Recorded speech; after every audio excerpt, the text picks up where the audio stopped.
Please share your thoughts in the comments and like this video. Balud Cornelius, the son of a nobleman of Mauricia, an empire located in a parallel universe. But Balud is no ordinary boy, he's got 3 souls packed into one body. Aside from his own consciousness, he's got Oka Sadatoshi, a miserly samurai, and Oka Masaharu, a high school otaku who loves animal ears. Look forward to this story. The story starts in a castle in another world where the Count of the Mauritian kingdom, Count Balud Cornelius, was shocked to hear the report from the doctor. The doctor explained he had never encountered a case like that before. In the end, he was only able to figure out one thing about the young master, Balud Cornelius, who is the protagonist of this story, and the eldest son of the Count Igneous. The doctor revealed his findings, but it was muted by a loud thunder noise beside them. After hearing that, Igneous refused to believe that truth. He went inside the room to see his son, Balud, who was resting. He had a high fever and had difficulty even breathing. His father's heart ached, as he couldn't do anything for his son. The scene shifted where an old man opened his eyes, and found himself in a dark space. He had no idea where he was. In the end, he came to a conclusion that it must be the nether world. This old man's name is Oka Sadatoshi, who served the Usugi clan while he was still alive. It was the leading clan in Japan from the 13th to 17th century. He didn't feel sad because he died. His only regret is that he can't stand upon the battlefield any longer.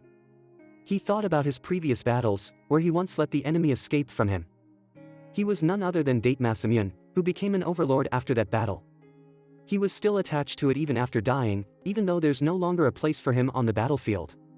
He then decided to focus on the dark space in front of him. Suddenly a bright light appeared in front of him and he was shocked by that scene. Soon the light engulfed the old man and the dark space. Now the scene shifted to another teen boy, who was in his 16s. He was also shocked to find himself in the same dark place. He remembered he went to take the entrance exam for the university that morning. After that, he walked aimlessly on the road, while contemplating whether cat ears or dog ears are better. The truck Kuin didn't miss that opportunity, and hit him, which resulted in his death. He couldn't remember anything after that, and he floated throughout the dark space while laughing helplessly. Soon his conscience hit him, that he was dead, but it was way too simple. He had always thought about what his last words should be. He prepared some cool ones for every situation, but he couldn't use them that time. His name is Oka Masaharu, just an unfortunate high schooler. He blamed his thoughtlessness at that time, when he browsed some Wikipedia.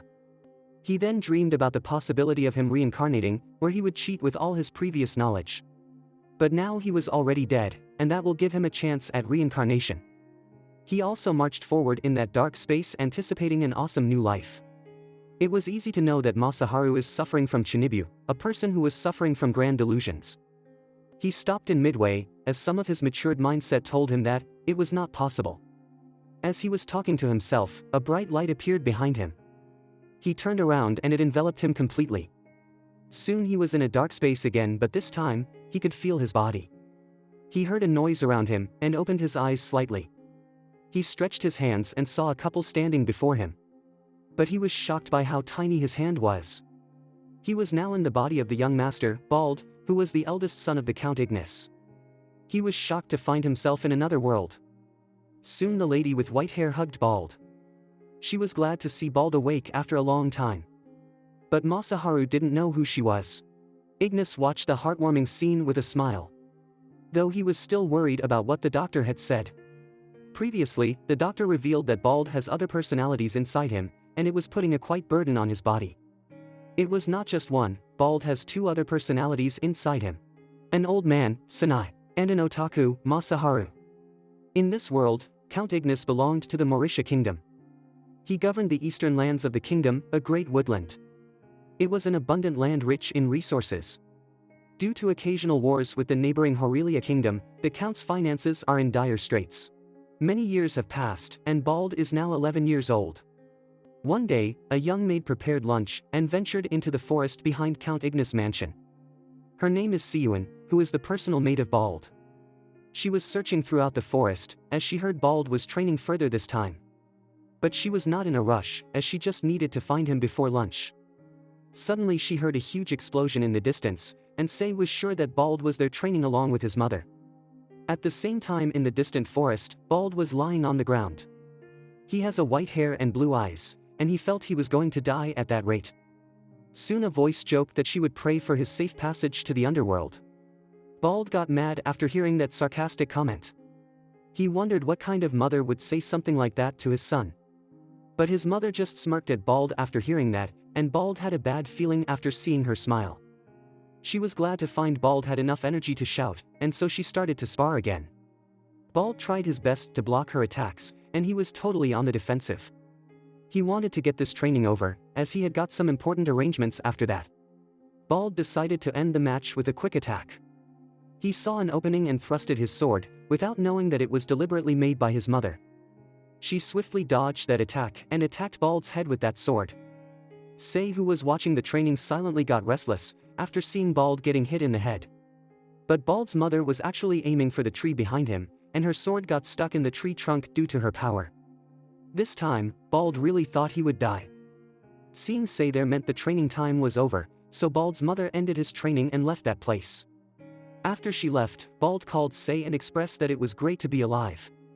After having lunch, both of them returned to the mansion, and Bald got his monthly allowance of a silver coin. He was happy to receive the money, and his father reminded him to not spend it thoughtlessly. Bald went out of his father's office with great joy, but Sei stopped him midway. She wanted Bald to get rid of his pervert-like expression after seeing money. No matter how many times she tried, Bald couldn't stop it, as he just couldn't get enough of that cold sensation. Sei was worried, as she thought Bald would travel down the wrong path, so she wanted to correct him. She wanted to return Bald to being a cute and honest child, when she first met him, when Bald was 6 years old. She felt only she could fix Bald, and tried to call him, but he had already disappeared from that place. He escaped Sei's nagging through the window, promising to hear it later. Sei planned to punish him for his disobedience after his return. Bald went to the town, and met another child named Tyrus. He is also 11 years old, but his height was at least 2 times that of Bald. Soon both of them head off towards their secret base. They entered a forest and traversed through it. In the end, they found a house in the middle of the forest, and Bald went ahead to check the surroundings. He was satisfied with the splendid view in front of him. Bald was actually growing crops in his secret base. Then 2 childs emerged from inside the crops, carrying a huge potato. Their names were Marco and Forco, and they were his secret workers. They wondered whether it would taste good. With their help, Bald had checked the condition of that vegetable to be good, and he could harvest it sooner. But Marco wondered if there was any use in cultivating that fruit, as he heard from his father it tasted too horrible to eat. It was only true, if they ate it as it is, but Bald had a different idea. This plan involved the other 2 souls in his body as well. This vegetable is called the sugar beet, and it's Bald's first step towards his goal. He soon began to laugh like a pervert, and the other kids felt Bald was making his weird face again. But Tyrus, a die-hard follower of Bald, was sure Bald was planning something that they couldn't possibly comprehend. Bald then decided to show them its use by just boiling them. After some time, the other children eat the sweet food. Tyrus found it was sugar which can be obtained by squeezing and boiling those worthless potatoes. Tyrus revered Bald for that, and Bald was sure his plan would work well. Sugar that comes from sugar cane is pretty rare on that continent, and beekeeping isn't widespread either, so if one wants something sweet, fruit is their only option. So he was sure that his sugar made from sugar beet would become extremely popular. He wanted to earn money with that sugar, but it was just the beginning. He wanted to make more money like a mountain, that he can't even count it all. There's a reason why Bald was so attached to the money, even though he was only 11. It is the influence of one of the 2 souls reincarnated in his body. Specifically, it was due to the old man, Sanai, a warring states commander. Sanai won many battles, but after his death, he was known more for the wealth he amassed. From loaning money to associates, to pretending to be a merchant, he would constantly save up money. He made the most money in the warring states period. But that wasn't all, he had another sinful habit. You'll know it in the future, but this was the reason behind the perverted expression of Bald after seeing the money.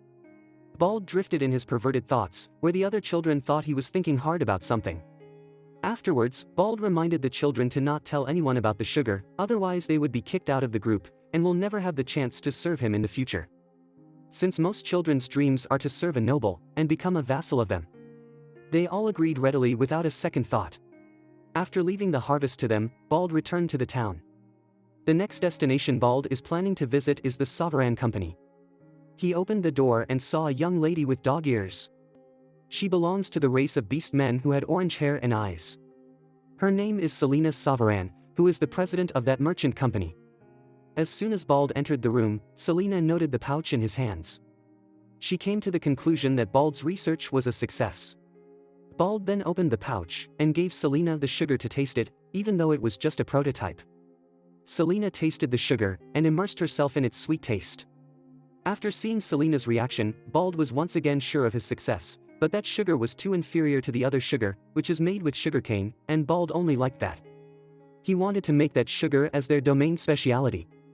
He knew that someone could eventually copy it, so Bald wanted to hurry up with the gathering of funds and various other plans.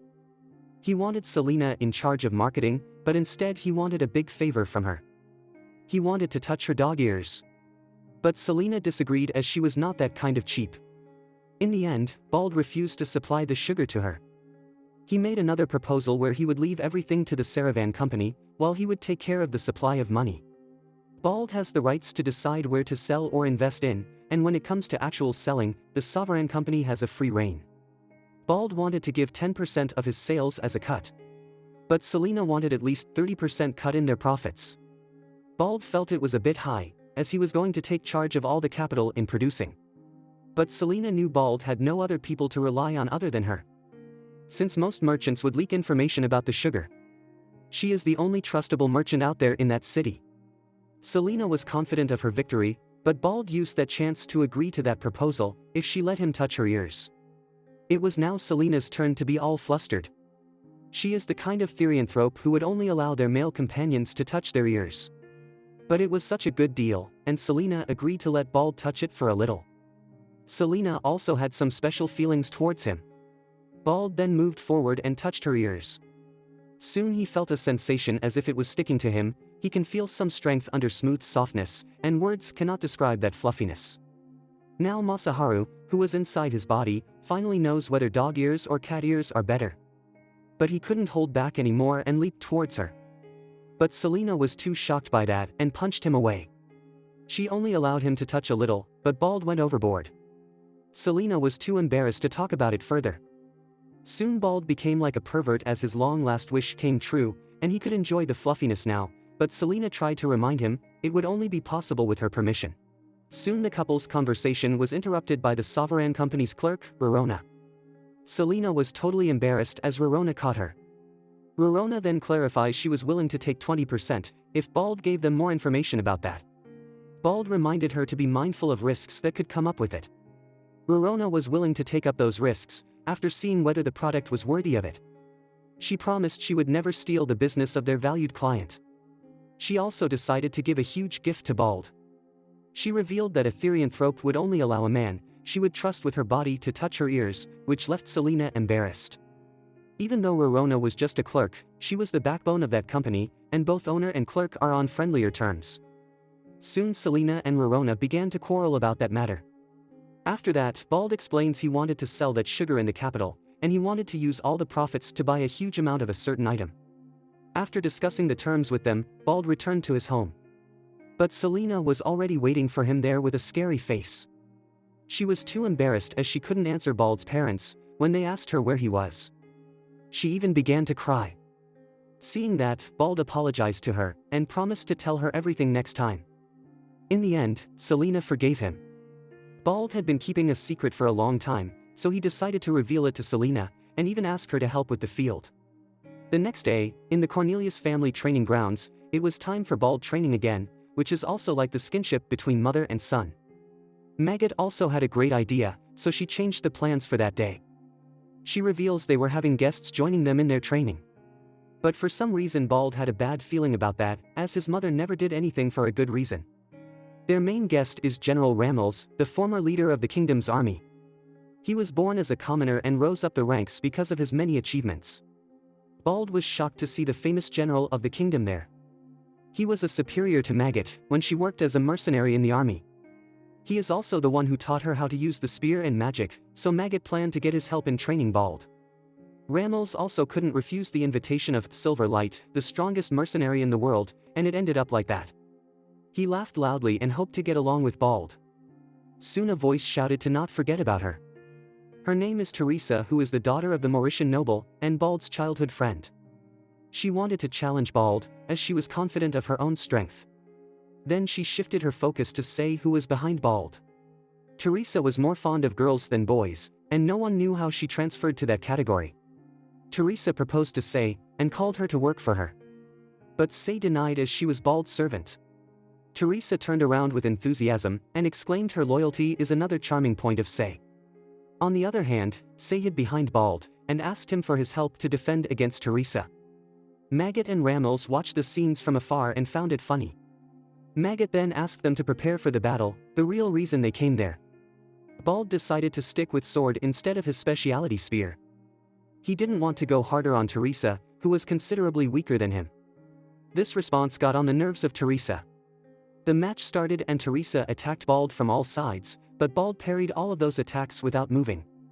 He just used his pure skills to defend. Ramels is rather impressed to see Bald's skills at such a young age. Teresa then charged towards him with full force. This time Bald moved to the sides and hit her stomach. If it was a war, it would become a fatal injury. Even though Teresa had become stronger, it was still not enough to defeat Bald. Ramels wondered what Teresa would do to catch up to that gap. Suddenly Teresa activated the body strengthening magic. She leaped forward to attack, but with that support magic, she was quicker than before, which made Bald restless for the first time. Teresa was sure of her victory after seeing Bald flush like that. But the next second, Teresa's view flipped 180 degrees. Bald let go of his sword and grabbed Terra's hand. He used her own force and threw her to the ground. In the end, the match concluded with Bald's victory. Teresa was not disappointed, but she became more determined to defeat him the next time. But Bald's cheeky face got on her nerves, and she argued with him. Maggot already knew Teresa had no chance to defeat Bald. She then asked Ramels about his opinion on Bald. Ramels noted how Bald took down a strengthened opponent without using any magic. This kind of talent was even hard to find even among the knights of the kingdom. This got the blood of the old general boiling. He asked Bald to go against him in a sparring match. Bald had no choice but to agree, as he was bothered by another thing. His mother threatened Bald to not lose with a smiling face, otherwise he had to go through hell training with his mother once again. The match soon began, and Ramels and Bald stood there silently. Bald preferred to defend against such a skillful opponent. Ramels decided to attack, as Bald didn't take the initiative first, but Bald dodged his attacks quite easily without using any magic. Seeing that, Ramels began to increase his force. Bald asked the general to go easy on him, but Ramels teased Bald it was easy to face an old man like him going all out. But Bald was not a match for a seasoned general. With a powerful blow, he was forced to retreat to a distance. Ramels was not an opponent he could face while taking it easy, so he activated his body strengthening magic. With that boosted power, he leaped forward to attack. The veteran general easily found that Bald was targeting his pivoting leg. Even though Bald was quick with attack, it was far too obvious. Ramels easily blocked that attack, and prepared to end the match with a final blow, but he couldn't land that attack, as his footing slipped. He was then shocked to find the ground below him turned to sand. Bald used that chance to push Ramels down, and got his victory against him. Ramels felt embarrassed and complimented Bald for his skills. He never considered using earth magic like that, and he still had plenty to learn. Maggot then grabbed Bald from behind, and teased him for winning such a close fight, though Ramels never fought him seriously. In terms of raw strength, Maggot was several times stronger than Ramels. Maggot asked Bald to aim for the balls while fighting the strong opponent next time. Hearing that, Ramels felt pity for Bald, who had to face such harsh training. But Bald's wit at his age was even more amazing. He was looking to Bald's future, and he was sure Bald would become significant enough to influence the country's fate. Ramels envies Maggot for having such a gifted child, and they watched the theatrics unfold between Teresa, Sei, and Bald. The story then shifted to a workshop in the Cornelius territory. Gort, a master craftsman and owner of that workshop, went out to take a rest after completing his work. But he was called by someone, and Gort was surprised to find a kid there. It was none other than Bald who approached him. Gort was a skilled craftsman for a man in his 20s, but he will only accept the commission he is interested in. Gort never took the kid seriously, but Bald praised his works. Though the coloring sense of him was rather poor, Bald had the right thing to get the attention of such craftsmen. Later that day, the Sovereign Company successfully sold all the sugar they had produced in the capital. The sugar was sold for an astronomical amount than they had expected. But Rorona was sure people might figure out that the sugar wasn't made from sugar cane. She was not sure how much longer they could keep that secret. Selena revealed she already went ahead and bought 5 hectares of land with the profits, which was more than Balud needed. It would become Blad's secret base for producing many things. Selena asked Balud to think of it as an investment, which was certainly a merchant way of looking at things. Selena proposed to give away 30% of profits to Balud, as this time the raw materials and investment was from Selena. Balud agreed to that as he was not taking the risk while selling sugar. But he also asked Selena to let him touch her fluffy ears, for accepting such a generous offer. Selena tried to save her ears desperately. Rorona intervened and asked Balud to marry their president, if he was going to go too far. Hearing that, Balud apologized, since he realized his other pervert personality took over. Rorona then inquired the reason. Balud asked them to procure cheap gold ores from the market. But Selena thought Balud won't use it for crafting. Jewels made with cheap ore were considered a cheap product. But she was soon shocked when Balud revealed he was really going to use it in crafting. He then showed them a piece of hairpin as a sample. Selena and Rorona were amazed by the product. It was shining on par with the real gold jewels made with high-quality material. Selena then asked for the cost for making it. Rorona estimated to sell that for around 200 gold coins to a noble. However, Balud revealed it didn't cost him even half a gold coin. The latter refused to believe that, as the raw materials would at least cost 20 gold coins. Balud then revealed the product is just a bronze item that's been coated with gold. The process to make it was also so simple. The gold processing itself would take a considerable amount, and that's why the price of the gold jewels was high, when the raw materials would only cover 5% of the jewel cost. These revelations shocked both Selena and Rorona. But they could see a huge potential in that product, and Selena was eager to show Balud a merchant's spirit. She was really fired up. After collecting the cheap gold products, Balud once again visited the Gort shop. Unlike the first time, Gort welcomed Balud with a smiling face, and called him as the young master.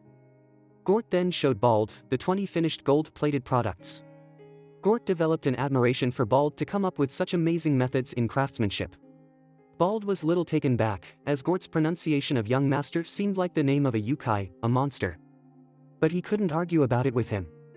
Gort then reminisced about the day he first met Balud. After approaching his workshop, Balud borrowed a table to show the plating process. Balud used some jugs and basin as powering sources, which were not even magic tools. No one would believe the words of a kid, but Gort allowed Bard inside, because he promised to show him something amazing. Balud then began to connect the jugs and basin. He then melted the gold inside it. Gort wondered where a kid like him would get gold. Then Balud took out a bronze hairpin made by Gort, which he sold to the neighbors. Then Balud throwed that into the basin, which made Gort restless. Gort then noticed the bubbles forming inside the liquid. After some time, he was shocked to see his product shining like gold. Gort's bronze hairpin was coated with gold, but gave the same appearance as gold jewelry. Gort was impressed by the crafting method, and Balud decided to teach it to him. But the catch was Gort had to work with him, and can't leak the process outside. At present, Balud gave the cheap gold ore to Gort he got from the sovereign company. The whole incident seemed like a dream to Gort, which was more than he deserved. To show his loyalty, Gort promised to finish 50 products by the end of the month. Gort was rather fired about his job, but Balud went into his pervert mode. He wondered how much his product would sell for. If he could pull that off, he would reach his goal for the next big project. Balud was excited to cheat in another world with his knowledge. The jars Balud had brought were primitive batteries, based on the Baghdad batteries regarded as out-of-place artifacts. Masaharu was watching a TV program about urban legends that was discussing electricity in the BC era, and his otaku mind memorized all of it. Since plating things in gold is easy with electricity, Masaharu experimented with various items in his house to prepare himself for the day he might need it in another world. A typical otaku, but he also never expected to reincarnate inside the body of another child. Just like that, 6 months had passed. A fat man and others were chased out of the sovereign company. They were merchants from the capital, and they were interested in plating products. Selena is the only one who could sell the mysterious craftsman Gort's work. Gort's gold-plated works were flying off the shelves. They were no worse than the items made entirely of gold, but cost less than 1/10 the price. Even great nobles were interested in the highly popular Gort collection. They went out while cursing the sovereign company without knowing the mysterious craftsman was just beside them. Inside the company, Selena sighed a breath of relief. The number of people who began to bug her to introduce Gort to them had increased. Rorona also felt troubled as it happens so often. But if they let anything slip, Selena was sure they would abduct Gort for stealing the plating method. Selena was still glad, as everything was going so well because of Bald's inventions. Selena boasted and she looked forward to the future, but Rorona hoped Selena wouldn't incur divine punishment from all those boasting. Then someone entered the shop and greeted Selena. It was none other than Sei, the personal maid of Bald, and it was one of the miscalculations of Selena. After finding out Bald's secret of sugar and jewels, Sei also joined his venture. After learning about Selena, Sei found she also had feelings for Bald. So she is doing everything to not let them meet often. This time as well, she came in place of Bald to collect quicklime and volcanic ash. Those are required for Bald's challenge to create Roman cement. As usual, Selena didn't understand a thing. She promised to make a wagon's worth by next week. She asked Sei to consider this as a favor for Bald. But Sei refused. She never heard anything like that. For the past week, Sei was stopping all advances of Selena. Selena was determined to collect her payment directly from Bald personally, while Sei was ready to stop her with all her power. Rorona laughed helplessly, while two women were facing each other for the affection of one man. At the same time, Bald felt a chill, which indicated his tough life from then on. In the Western Horelia Kingdom, which is in hostile relationships with the Mauricia Kingdom, lies Marquis Selvi's territory bordering the Cornelius territory. Marquis André Selvi was mad after hearing the report from one of the spies. The constantly broke Cornelius territory is now developing economically, which was treat to him. He also received news about new sugar with different source and Gort collections. He refused to believe that moron Ignis Cornelius is now good at something other than warfare, though they don't know about his level of involvement in it. André still couldn't find further information about sugar and plating jewels. All those things would delay his plan to invade Mauritian Kingdom. The Selvi family suffered great losses at the hands of the Cornelius family in the last war. Because of the mountains to their north and the river to their south, the only way for the Horelia Kingdom to invade the Mauricia Kingdom is through Count Cornelius' domain. This has caused constant conflict between the Cornelius and Selvi families. But all the conflicts ended up causing financial problems for Cornelius, preventing him from mobilizing as many soldiers as before, and André intended to use this to finally get his revenge. At this rate, Cornelius' financial problems will go away, and they would rearm their forces. Cornelius is already a force on par with them, and if they get supplies, it would hinder his invasion plans. There's also a possibility Cornelius could invade them after building their forces. That's why André wanted to figure out the production of sugar and Gort collections. Even if it requires some drastic measures, he wants to afford it. His assistant agreed to André's commands and left the room. He also figured out there was someone else involved behind that incident. But the problem is figuring out their identities while hiding theirs. They are going to operate in the enemy territories, so they need to search behind the scenes. So, the assistant decided to call a skilled knight, Taurus, for the mission. Please like and subscribe to watch Bald's future endeavors, and how he will fare against the enemy knights who would invade their territory.